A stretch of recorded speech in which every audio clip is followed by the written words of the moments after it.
এদিকে ভারতের মেঘালয়ে টানা ৩ দিনের ভারী বৃষ্টির পানি ভাটিতে নামায় সুনামগঞ্জের দ্বিতীয় দফা বন্যা শুরু হয়েছে। এর মধ্যে বন্যা কবলিত হয়ে পড়েছে ৭ উপজেলার ৮ লাখ মানুষ।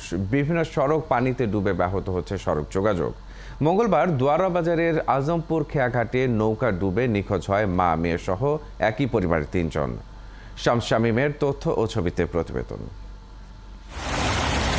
মাত্র ১০ দিন আগেই এক দফা বড় আকারের বন্যা হয়ে গেছে সুনামগঞ্জে। সেই পানি অনেক এলাকা থেকে পুরোপুরি না নামতেই শুরু হয়েছে দ্বিতীয় দফা বন্যা। গত ৩ দিন ধরে উজানে ভারতের মেঘালয়ে ভারী বৃষ্টি হচ্ছে। সেই পানি নেমে আসছে সুনামগঞ্জে। এরই মধ্যে সদর, তাহিরপুর ও বিশম্বরপুর সহ ৭ উপজেলায় বন্যা কবলিত হয়ে পড়েছেন প্রায় ৮ লাখ মানুষ। এখন জন্ম সনদ দিয়ে খোলো বিকাশ স্টুডেন্ট অ্যাকাউন্ট। নিজের বিকাশ নিজে কর। পানির বদলা পানি আইতাছে যাইতাছে, খালি মানুষের ক্ষতি হইতাছে। ৩ দিন ধরে আবার নতুন করে বন্যা আছে। এই অবস্থা বন্যা দিয়ে ক্ষতিগ্রস্ত আছে, যে গরিব অসহায় যে মানুষগুলো আছে রাতে তো সোলার ভিতরে ফালি।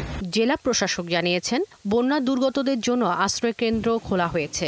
দুর্গতদের জন্য পর্যাপ্ত ত্রাণ সামগ্রীও আছে। তো আমরা আশা করছি যে নদীর পানি কমে যাবে।